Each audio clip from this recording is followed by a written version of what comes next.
Assalamu алейкум. Дейгендар кандайсыздар?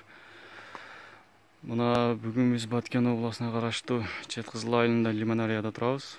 Бул жерде лимондун өсүшү, мөмө тийиши боюнча Агровет Азия аптекадан биз мындай дарыларды алып колдонгонбуз.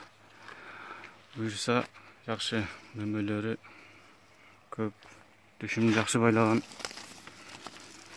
Айвайсонун препараттары удобрениялар экен.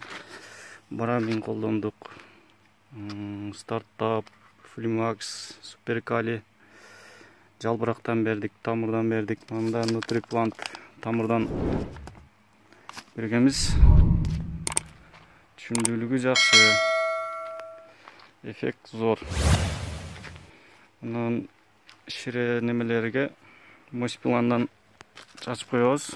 10 күндө, 15 күндө бир чачып коебуз. Жалбырагы таза.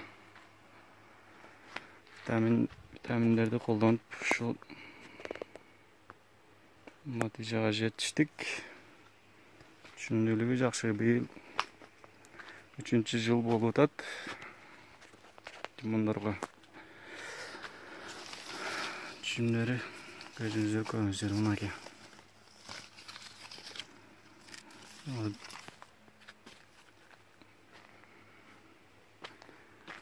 Ушул эффект Айвайсонун түшүмдүүлүгү, барамин гүлдөгөн убагында барамин чачканбыз. Мөмөлөрү пышка аз калды. Кудай кааласа. Түшүмдөрү мына ушул.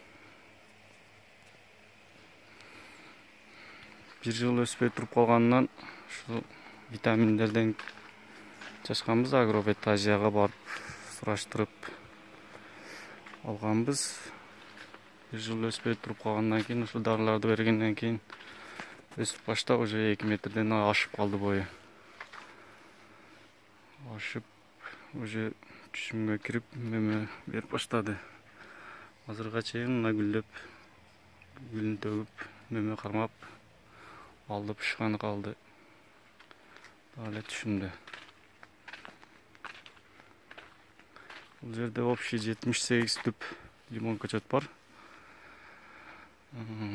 Бош турбасын деп бадырын тийип койгонбуз. Буга да ошол Флимакс, стартап